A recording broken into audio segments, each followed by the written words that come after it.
YouTube channel. ಇವತ್ತಿನ ವ್ಲಾಗ್ನ start ಮಾಡ್ತಾ ಇದ್ದೀನಿ. ಇವತ್ತಿನ ವ್ಲಾಗ್ನ ರ್ಯಾಂಡಮ್ ಆಗಿ ಸ್ಟಾರ್ಟ್ ಮಾಡ್ತಾ ಇದ್ದೀನಿ. ಡೈಲಿ ವ್ಲಾಗ್ನ ಶೂಟ್ ಮಾಡೋಣ ಅಂತ ಅಂದ್ಬಿಟ್ಟು. ಸೊ ಇದೆಲ್ಲ ಹಿಂದಿಗಡೆ ಬೂದಿಗೇನು ಅಂದರೆ ಸುಮ್ಮನೆ ಕೊಡ್ತೀನಿ. ಅಮ್ಮ ದೀಪ ಹಚ್ಚಿದಾರಲ್ಲ, ಹಾಗಾಗಿ ಸಾಂಬ್ರಾಣಿ ಸ್ವಲ್ಪ ಹೊಗೆ ಜಾಸ್ತಿ ಬರ್ತಾ ಇದೆ. ಏನು ಬೇಕು ಬೆಳ್ಳಿ ನಿಮಗೆ? ಅದು ಹಣ್ಣೊಂದು ನೀರು ನಿನ್ನ ಬಾಟ್ಲಲ್ಲಿ ಕೊಡ್ತೀನಿ. ಸುಮ್ಮನೆ ನನಗೆ ನೀರು ಬೇಕಂತೆ ಬೆಳ್ಳಿಗೆ. ಇಲ್ಲ ಐತಲ್ಲ ನಿಂದು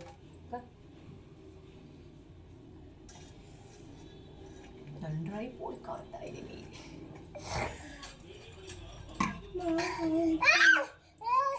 ಕುಡಿ. ಕುಡಿತೀಯಾ? ಇವತ್ತು ಶುಕ್ರವಾರ. ಅಮ್ಮ ಪೂಜೆ ಎಲ್ಲ ಮಾಡಿಬಿಟ್ಟು ಹೋಗಿದ್ದಾರೆ. ನಮ್ಮ ಚೀರುಗೂ ಕೂಡ ರೆಡಿ ಆಗಿದ್ದಾನೆ, ಅವನು ಕಳಿಸ್ಬೇಕೀಗ. ಸ್ವಲ್ಪ ಅಲ್ಲಿ ಬೇಗನೆ ರೆಡಿ ಆದ. ಇವತ್ತು ರಾತ್ರಿ ಒಂದು 3 ಲೈನ್ ಹೋಮ್ವರ್ಕ್ನ ಬಿಟ್ಬಿಟ್ಟು ಮನೆಕೊಂಡ. ಅದಕ್ಕೆ ಅವರಪ್ಪ ಸ್ವಲ್ಪ ಬೇಗ ಎದುರಿಸಿ ಬರ್ಸಿದ್ದಾರೆ. ಹಾಗಾಗಿ ಸ್ವಲ್ಪ ನಂಗೆ ಆ ಕೆಲಸನೂ ತಪ್ಪಿತು. ಇಲ್ಲಾಂದ್ರೆ ನಾನೇ ಎದ್ದು ಬರ್ಸೋದು ಲೇಟ್ ಆಗ್ಬಿಡ್ತಿತ್ತು. ಅವ್ನು ಬೇಗ ಎದ್ದು ಹೋಮ್ವರ್ಕ್ ಬರ್ತಿರೋದ್ರಿಂದ ಎಲ್ಲ ಕೆಲಸ ಬೇಗ ಆಗಿ ಖಾಲಿನಾ ಎಲ್ಲ ಕೆಲಸ ಬೇಗ ಆಗಿ. ಇಲ್ಲ ಕಣ ಮಾತಾಡಿ ಹಾಕೊಡ್ತೀನಿ ಬೆಳೆ. ಎಲ್ಲ ಕೆಲಸ ಬೇಗ ಆಗಿರೋದಕ್ಕೆ ಈಗ ಸ್ವಲ್ಪ ಹೊತ್ತು ಕೂತಿದ್ದಾನೆ. ಅವನು ಇಲ್ಲಿದ್ದಾಗ ತಿನ್ನೋದಿಲ್ಲ, ಹಾಲು ಕುಟ್ಬಿಟ್ಟು ಹೋಗ್ತಾನೆ ಅಷ್ಟೇ. ಸೊ ಒಂದು 10 ಗಂಟೆ ಹಂಗೆ ಅಲ್ಲಿ ಬಿಡ್ತಾರೆ, ಆವಾಗ ಅಲ್ಲಿ ನಾಷ್ಟ ಮಾಡ್ತಾನೆ. ಇಡ್ಲಿ ಮಾಡಿದ್ದೆ, ಮಧ್ಯಾಹ್ನಕ್ಕೆ ಇಡ್ಲಿ ಹಾಕಿದ್ದೀನಿ. 10 ಗಂಟೆಗೆ ಬಿಡ್ತಾರಲ್ಲ, ಆವಾಗ ನಮ್ಮ ಆಂಟಿ ಮನೆ ಪಲಾವ್ ಮಾಡಿದ್ರು, ಹಾಗಾಗಿ ಪಲಾವ್ನ ಹಾಕ್ಕೊಟ್ಟಿದ್ದೀನಿ. ಹೀಗೆ ಬೇಕಾ?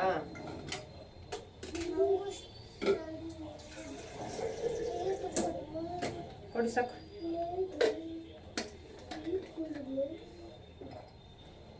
ಕರೆಂಟ್ ಐತಾ ಬೆಳ್ಳಿ? ಹೆಂಗೆ ಹಾಕಿ ನೋಡೋದು?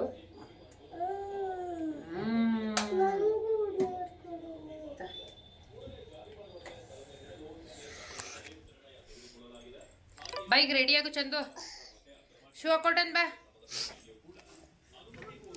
ಸೊ ಯಾರು ಹೊಸ್ದಾಗಿ ನನ್ನ ಚಾನಲ್ನ ನೋಡ್ತಾ ಇದ್ರೆ ಪ್ಲೀಸ್ ಸಬ್ಸ್ಕ್ರೈಬ್ ಮಾಡಿಕೊಂಡು ವೀಡಿಯೋಸ್ನ ನೋಡಿ, ಹಾಗೆ ಲೈಕ್ ಮಾಡಿ ಶೇರ್ ಮಾಡಿ ಅಂತ ಕೇಳ್ತಾ, ಸೊ ಬನ್ನಿ ಇವತ್ತಿನ ವ್ಲಾಗ್ನ ಸ್ಟಾರ್ಟ್ ಮಾಡ್ತೀನಿ. ಚಿರುನ ತಲೆ ಬಾಚಿಬಿಟ್ಟು ಕಳ್ಸೋಣ ಅಂತ ಅಂದ್ಬಿಟ್ಟು ರೆಡಿ ಮಾಡ್ತಾಯಿದ್ದೀನಿ. ನಮ್ಮ ಹಸ್ಬೆಂಡ್ ಇದ್ದಾಗ ಮಾತ್ರ ನಮ್ಮ ಚಿರು ನನ್ನ ಕೈಲಿ ರೆಡಿನೇ ಮಾಡಿಸ್ಕೊಳ್ಳ. A to Z ಏನಿರುತ್ತೆ ಅದೆಲ್ಲ ನನ್ನ ಹಸ್ಬೆಂಡೇ ಮಾಡಬೇಕು. ಅವರಿಲ್ಲ ಅಂತ ಅಂದರೆ ಮಾತ್ರ ನಾನು ಹೇಳ್ದಂಗೆ ಕೇಳ್ತಾನೆ. ಆರಾಮಾಗಿ ರೆಡಿ ಆಗಿ ಊಟನೂ ಅಂದರೆ ಊಟ ಮಾಡಲ್ಲ, ಹಾಲು ಕುಡಿದ್ಬಿಟ್ಟು ಇಲ್ಲ ಹಣ್ಣಿದ್ರೆ ಹಣ್ಣು ತಿಂದ್ಬಿಟ್ಟು ಹೋಗ್ತಾನೆ. ಯಾಕೆಂದರೆ 10:30 ಅಥವಾ 11ಗೆ ಅವನಿಗೆ ಫಸ್ಟ್ ಬ್ರೇಕಿಗೆ ಬಿಡ್ತಾರೆ. ಸೊ ಬಾಕ್ಸ್ಗೆ ಹಾಕಿರ್ತೀನಲ್ಲ, ಹಾಲು ತಿನ್ಕೋತೀನಿ, ಅಮ್ಮ ಬೇಡ ನನಗೆ ಅಂತ ಹೇಳ್ತಾನೆ. ಹಾಗಾಗಿ ಕಳಿಸ್ತಾ ಇದ್ದೀನಿ. ಇವಾಗ ಶೂ ಕೂಡ ಆಗ್ತಾಯಿದೆ. ನಮ್ಮ ಬೆಳ್ಳಿ ಚೊಪ್ಪಿದಾಗ ನನಗೂ ಹಾಕು ಅಂತಿದ್ದೆ. ಸೊ ಇನ್ನೇನು ಮಾಡೋದು, ಅವನಿಗೂ ಹಾಕ್ಕೊಂಡು ಕರ್ಕೊಂಡು ಹೋದೆ. ಅವನೇನು ಅಂದರೆ ರೋಡಲ್ಲಿ ಇಳಿದ್ರೆ ಸಾಕು, ಅವನ್ನ ಕೈ ಇಟ್ಕೊಳಂಗಿಲ್ಲ, ಅವನೇ ಕೈನೂ ಇಟ್ಕೊಳಂಗಿಲ್ಲ, ಹೋಗ್ತಾ ಇರ್ತಾನೆ. ಆನಂತರ ಲಂಚ್ ಬ್ಯಾಗ್ ಕೂಡ ಒಗ್ದು ಒಣಗಾಕ್ಬಿಟ್ಟಿದ್ದೆ. ನೆನ್ನೆ ದಿನ ಸಾರು ಚೆಲ್ಕೊಬಂದ್ಬಿಟ್ಟಿದ್ದೆ ಅಂತ ಅಂದ್ಬಿಟ್ಟು. ಸೊ ಅದನ್ನ ಮೇಲ್ಗಡೆಯಿಂದ ಎತ್ಕೊಬಂದೆ. ಹಾಗೆ ಬಟ್ಟೆ ಕೂಡ ಒಣಗಿತ್ತಲ್ಲ, ಅದನ್ನು ಕೂಡ ಎತ್ಕೊಬಂದು ಈಗ ಲಂಚ್ ಬಾಕ್ಸ್ನೆಲ್ಲ ಇಟ್ಕೊಂಡು ಅವನ್ನ ಫಸ್ಟ್ ಬಿಟ್ಬಿಟ್ಟು ಬರೋಣ ಅಂತ ಹೋದೆ. ಬಿಟ್ಟು ಬಂದಾದಮೇಲೆ ನಾನು ಬೆಳ್ಳಿ ಸಾಂಬಾರು ಮತ್ತು ಇಡ್ಲಿನ ಅದೇ ಹಾಕ್ಕೊಂಡು ತಿಂದ್ಕೊಂಡ್ವಿ. ನಂತರ ಪಾತ್ರೆ ಎಲ್ಲ ತೊಳಿಬೇಕಿತ್ತು. ಸೊ ಅಡುಗೆ ಮನೆ ಏನು ಕ್ಲೀನಾಗಿರಲಿಲ್ಲ, ಎಲ್ಲ ಎತ್ತಿಟ್ಟಿದ್ದೆ ಅಷ್ಟೇ, ಅದು ತುಂಬ್ದಂಗೆ ಆಗುತ್ತೆ ಅಂತ. ಸೊ ಫಸ್ಟ್ ಅವನ್ನ ಮನಗಿಸ್ಬಿಡೋಣ, ಅದಾದಮೇಲೆ ತೊಳ್ಕೊಳ್ಳೋಣ ಅಂತ ಅಂದ್ಬಿಟ್ಟಂದರೆ ಅವನಿಗೆ ನಿದ್ದೆ ಬಂದುಬಿಟ್ಟಿತ್ತು. ನಿದ್ದೆ ಬಂದರೆ ಸುಮ್ಮನೆ ಇರೋದಿಲ್ಲ, ನನಗೆ ಪಾತ್ರೆ ತೊಳೆಯೋದಕ್ಕೂ ಬಿಡೋದಿಲ್ಲ, ಅಡ್ಡಕ್ಕೆ ಬಂದು ನಿಂತ್ಕೊಬಿಡ್ತಾನೆ. ಹಾಗಾಗಿ ಫಸ್ಟ್ ಅವನ್ನ ಮನಗಿಸೋಣ ಅಂತ ಅಂದ್ಬಿಟ್ಟು ಮನಗಿಸ್ಬಿಟ್ಟು ಬಂದ ನಂತರ ಪಾತ್ರೆಗಳನ್ನೆಲ್ಲ ತೊಳ್ಕೊತಾ ಇದ್ದೀನಿ. ಅವನೇನು ಅಂದರೆ ಮನಗಿದ ತಕ್ಷಣವೇ ನೀನು ಎಷ್ಟು ಜೋರಾಗಿ ಸೌಂಡ್ ಮಾಡಿದ್ರು ಎದ್ದೇಳಲ್ಲ. ಇನ್ನೇನು ಇದೆಲ್ಲ ಟೈಮಲ್ಲೆಲ್ಲ ಸೌಂಡ್ ಆಗಿಬಿಟ್ರೆ ಅಂದರೆ ಸ್ವಲ್ಪ ಹೊತ್ತು ಒಂದು ಮನಗಿದ ಒಂದು 1/2 ಅವರ್ ಆದಮೇಲೆ ಸೌಂಡ್ ಮಾಡಿದ್ರೆ ಎದ್ಬಿಡ್ತಾನೆ. ಅದಕ್ಕೆ ಅವ್ನು ಫಸ್ಟ್ ಮನಗಿದ ತಕ್ಷಣವೇ ಇದು ಜಾಸ್ತಿ ಸೌಂಡ್ ಮಾಡೋ ಕೆಲಸ ಎಲ್ಲ ಮುಗಿಸ್ಕೊಬಿಟ್ಟೆ. ನಂತರ ನಾನು ಕೂಡ ಫ್ರೆಶ್ ಅಪ್ ಆದೆ ಅವನು ಮನಗಿದ್ದೆಲ್ಲಷ್ಟೊತ್ತಿಗೆ. ಸೊ ನೋಡ್ತಾ ಇರ್ಬೋದು, ಅವನು ಕೂಡ ಎದ್ದಿದ್ದಾನೆ. ಈಗ ಸಾಂಬಾರು ಮಾಡ್ಕೊಬಿಡೋಣ ಅಂತ ಅಂದ್ಬಿಟ್ಟು ಇವತ್ತು ನಾನು ನಮ್ಮ ಅತ್ತೆ ಮಾಡ್ತಾರೆ ಉಪ್ಸಾರು, ಗುಡ್ಗಾರ ಇತ್ತು. ಸೊ ಹಾಗಾಗಿ ಈ ಥರ ಕ್ಯಾರೆಟು, ಗೆಡ್ಡೆಕೋಸು, ಬೀನ್ಸು ಎಲ್ಲನೂ ಹಾಕಿ ಮಾಡ್ತಾರೆ. ಹಾಗಾಗಿ ಇವತ್ತು ನಾನು ಕೂಡ ಹಾಗೆ ಮಾಡ್ಕೊಳ್ಳೋಣ. ಬರೀ ಬೀನ್ಸ್ ಹಾಕಿ ಬೇಜಾರಾಗ್ಬಿಟ್ಟಿತ್ತು ನಾನು ಮಾಡಿ. ಅದಕ್ಕೆ ಇದು ಥರ ನಮ್ಮ ಅಮ್ಮನೂ ಹೇಳ್ತಾರೆ, ಹಾಕ್ತಾರೆ ಚೆನ್ನಾಗಿರುತ್ತೆ ಮಾಡು ಅಂತ. ನಾನು ಅದಕ್ಕೆ ಮಿಕ್ಸ್ ಹಾಕ್ಬಿಟ್ಟು ಇವತ್ತು ಮಾಡ್ತಾಯಿದ್ದೀನಿ. ಏನೆಲ್ಲ ಒಂದು ಪುಟಾಣಿ ಗೆಡ್ಡೆಕೋಸು ಹಾಕಿದೆ, ಒಂದು ಪುಟಾಣಿ ಕ್ಯಾರೆಟ್ನ ಹಾಕ್ಕೊಂಡು ಬೇಳೆ ಬೇಳೆ ಬೀನ್ಸು ಅಷ್ಟನ್ನು ಹಾಕ್ಕೊಂಡು ವಿಷಲ್ ಕೂಗೋಕ್ಕೆ ಅಂತ ಇಟ್ಕೊಂಡೆ. 1-2 ಚೊಂಬು ನೀರು ಹಾಕ್ಕೊಂಡಿದ್ದೀನಿ. ಸ್ವಲ್ಪ ಸಾಂಬಾರು ಹೆಚ್ಚಾಗಿ ಬೇಕಿತ್ತು ನನಗೆ ಮಧ್ಯಾಹ್ನಕ್ಕೆ ಮತ್ತು ಸಂಜೆಗೆ. ಹಾಗಾಗಿ ನಂತರ ರುಚಿಗೆ ತಕ್ಕಷ್ಟು ಉಪ್ಪನ್ನು ಈಗಲೇ ಹಾಕ್ಬಿಟ್ರೆ ನಾವು ಅಂದರೆ ಕಾಳು ಒಗ್ಗರಣೆ ಮಾಡೋದು ಬೇಕಾದ್ರೆ ಹಾಕೋ ಅವಶ್ಯಕತೆ ಇರಲ್ಲ. ಹಾಗಾಗಿ ಸ್ವಲ್ಪ ಎಣ್ಣೆನೂ ಅದನ್ನ ಹಾಕ್ಕೊಂಡು ಕೂಗಕ್ಕೆ ಇಟ್ಕೊಂಡೆ. ನಂತರ ಇಡ್ಲಿ ಪಾತ್ರೆ ಎಲ್ಲ ಇತ್ತಲ್ಲ ತೊಳೆದಿತ್ತು, ಅದನ್ನ ಒರೆಸ್ಬಿಟ್ಟು ಇಟ್ಬಿಡೋಣ ಅಂತ. ಇಲ್ಲಾಂದರೆ ಒಂಥರ ರಫಾಗಿ ಆಗಿಬಿಡುತ್ತೆ, ಒಂಥರ ಏನಂತಾರೆ ವೈಟಿಗೆ, ಹಾಗೆ ಒರೆಸಿಟ್ಬಿಟ್ಟೆ. ನಂತರ ಇದು ಯಾವುದೋ ಒಂದು ಹಸಿರು ಹುಳ ನೋಡ್ತಾ ಇರ್ಬೋದು, ಬಂದು ಕಿಟಕಿ ಮೇಲೆ ಕೂತ್ಬಿಟ್ಟಿತ್ತು. ಅದಕ್ಕೆ ಅದೊಂದು ವೀಡಿಯೋ ಮಾಡಿಕೊಂಡೆ. ಮಧ್ಯಾಹ್ನ ಆಗ್ತಿದ್ದಾನೆ, ನಮ್ಮ ಹೇಮಂತ ಕೂಡ ಬಂದ. ಅವನು ಕೂಡ ಇಡ್ಲಿ ಹಾಕೊಡಕ್ಕ ಅಂತ ಅಂದ. ಸೊ ಇಡ್ಲಿ ಹಾಕೊಟ್ಟಿದ್ದೆ, ತಿಂತಾ ಕೂತಿದ್ದಾನೆ. ನಮ್ಮ ಬೆಳ್ಳಿ ಅವನ ಜೊತೆ ಇಟ್ಕೊಂಡು ಕೂತಿದ್ದ, ಅವ್ನು ಮೊಬೈಲ್ ನೋಡ್ತಿದ್ನಲ್ಲ ಅಂತ ಅಂದ್ಬಿಟ್ಟು. ಸೊ ಅದಾದಮೇಲೆ ಈಗ ಕಾಳು ಒಗ್ಗರಣೆ ಇದಕ್ಕೆ ಸ್ವಲ್ಪ ಕಾಯಿ ಬೇಕಿತ್ತು ನನಗೆ. ಹಾಗಾಗಿ ನನಗೆ ಗುಡ್ಗಾರ ಏನು ರುಬ್ಬದೇ ಅವಶ್ಯಕತೆ ಇಲ್ಲ, ಮನೇಲೇ ಫ್ರಿಜ್ಜಲ್ಲಿ ಇಟ್ಟಿದ್ದೆ. ಹಾಗಾಗಿ ಈಗ ಕಾಳು ಒಗ್ಗರಣೆ ಮಾಡ್ಕೊಳ್ಳೋದಕ್ಕೆ ಮಾತ್ರ ಕಾಯಿ ತುರ್ಕೋತಾ ಇದ್ದೀನಿ. ಈ ಥರ ತುರಿಮಣೆ ನಮ್ಮ ಮನೇಲಿ ಇರಲೇ ಇಲ್ಲ. ನಾನು ಈಗ ಹೋಸಲಿ ನಮ್ಮ ಡಿಸೆಂಬರಲ್ಲಿ ತೊಗೊಂಡಿದ್ದು, ನಮ್ಮ ಗಿಡ ಜಾತ್ರೆಯಲ್ಲಿ ಹೋಗಿದ್ನಲ್ಲ ಆವಾಗ ತೊಗೊಬಂದಿದ್ದು. ಆರಾಮಾಗಿ ತುರ್ಕೋಬೋದು, ಮೇಲ್ಗಡೆ ನಿಂತ್ಕೊಂಡೇ ಆರಾಮಾಗಿ ತುರ್ಕೋಬೋದು. ಸೊ ಅದಾದಮೇಲೆ ಅದ್ರ ಮೇಲೆ ಕೂಡ ಹೆಚ್ಕೊಂಡೆ ಇವತ್ತು. ಅಂದರೆ ಈರುಳ್ಳಿ ಎಲ್ಲ ಇದು ಕಾಳು ಒಗ್ಗರಣೆಗೆ ಬೇಕಲ್ಲ, ಅದನ್ನೆಲ್ಲ ಹೆಚ್ಕೊಂಡು ನಂತರ ಈಗ ಕಾಳನ್ನ ಒಗ್ಗರಣೆಗೆ ಹಾಕೋತಾ ಇದ್ದೀನಿ.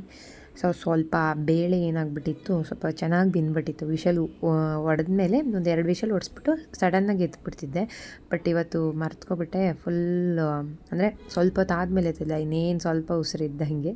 ಹಾಗಾಗಿ ಸ್ವಲ್ಪ ಚೆನ್ನಾಗಿ ಸ್ಮ್ಯಾಶ್ ಆಗಿಬಿಟ್ಟಿತ್ತು. 1 ವಿಷಲ್ ಹೊಡೆಸಿದ್ರೇ ಸಾಕಾಗಿತ್ತು. ನಾನು ಮರ್ತ್ಕೊಂಡು ಸುಮ್ಮನಾಗ್ಬಿಟ್ನಾ, ಫುಲ್ಲು ಇದಾಗ್ಬಿಟ್ಟಿತ್ತು. ನಂತರ ಕಾಳು ಒಗ್ಗರಣೆ ಆದಮೇಲೆ ನಾನು ಕಾಳನ್ನೆಲ್ಲ ಒಂದು ಪಾತ್ರೆಗೆ ಇಟ್ಬಿಟ್ಟು, ನಂತರ ಈ ಲಾಸ್ಟಲ್ಲಿ ಪಾತ್ರೆಯಲ್ಲೆಲ್ಲ ಅಂಟ್ಕೊಂಡಿರುತ್ತಲ್ಲ ಬೇಳೆದು ರಸ, ನನಗೆ ಅದಂದರೆ ತುಂಬ ಇಷ್ಟ.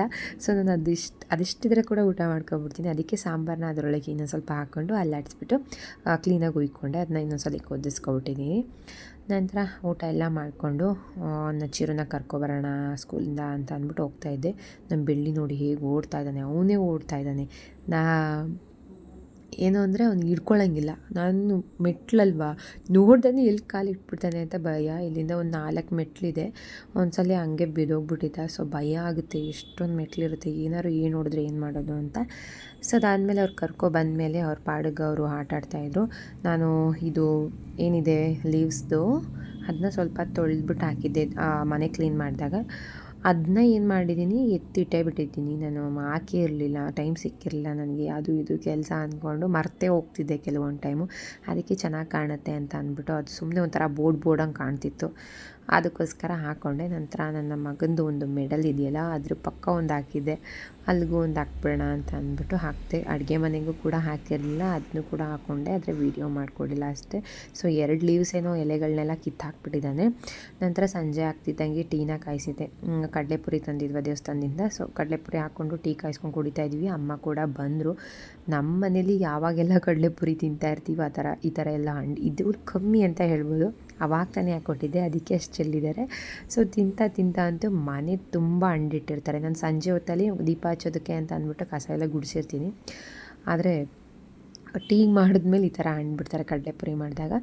ನಾನು ಇವತ್ತೇನು ದೀಪ ಹಚ್ಚಂಗಿರಲಿಲ್ಲ. ಸೊ ಎಲ್ಲ ರೆಡಿ ಮಾಡಿದ್ದೆ, ಅಂದರೆ ಕಸ ಗುಡಿಸಿ ಎಲ್ಲ ಆಗಿತ್ತಲ್ಲ. ಅಮ್ಮ ಬಂದು ಈಗ ದೀಪ ಹಚ್ತಾಯಿದ್ದಾರೆ. ಕಡಲೆಪುರಿ ಎಲ್ಲ ಚೆಲ್ಬಿಟ್ಟಿದ್ರು, ಇನ್ನೇನು ಮಾಡೋದಕ್ಕಾಗಲ್ಲ ಅಂತ ಅಂದ್ಬಿಟ್ಟು. ಮಕ್ಕಳಿರೋ ಮನೆ ಇನ್ನೇಗಿರುತ್ತಲ್ವಾ. ಹೆಂಗೆ ಯಾರು ಹೇಳ್ಕೊಟ್ಟಿದ್ದಂಗೆ? ಹಾಂ ಮಾಮ ಯಾಕೋ ಹಂಗೆ ಹೇಳ್ಕೊಟ್ಟಿದ್ಯಾ? ಮಾಮ ಮೊಬೈಲಲ್ಲಿ ಮುಳುಗೋಗೋನು. ಯಾರು ಹೊಡೆದ್ರು ಅಂದರೆ ಅಮ್ಮ ಅಂತನೇ, ಇಲ್ಲ ಮಾಮ ಅಂತಂದು. ಇವಾಗ ಮಾಮ ಅಂತ ಹೇಳ್ದೆ. ಸೊ ಈ ಥರ ನಡೀತಾ ಇರುತ್ತೆ. ಅದಾದಮೇಲೆ ನಮ್ಮ ಚಿರು ಹೋಮ್ವರ್ಕ್ ಬರಿತೀನಿ ಅಂತ ಹೋದ. ಹಾಲಿನ ಬೆಳ್ಕಲ್ಲೇ ಬರಿತೀನಿ ಅಂದ್ಬಿಟ್ಟು ಲೈಟ್ ಕೂಡ ಆನ್ ಮಾಡ್ಕೊಂಡಿರಲ್ಲ. ನೋಡಿ ಮನಿಕೊಂಡೇ ಬಿಟ್ಟಿದ್ದಾನೆ, ನಾನು ನೋಡೇ ಇರಲಿಲ್ಲ.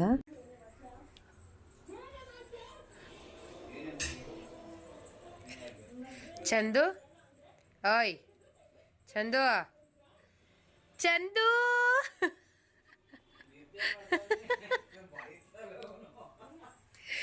ಕಡಲೆಪುರಿ ಹಿಡ್ಕೊಂಡು ಬರಿತೀನಿ ಅಂದ್ಬಿಟ್ಟು ಒಂದು ಸ್ವಲ್ಪ ಬರೆದ್ಬಿಟ್ಟು ಹಂಗೆ ಮನಿಕೊಂಬಿಟ್ಟವ್ರೆ.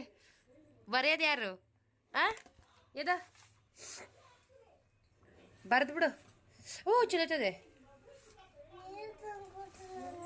ನೀರು ತರ್ಕೊಡ್ಲಿವ ನಾನು? ಅಪ್ಪ ನೀರು ಕೊಡಪ್ಪ. ಹಂಗೆ ಅದು ಹೋಗಿ ಬೆಳಿ ಈಸ್ಕೊಬರಾಗ ನೀರು ಬರೀ.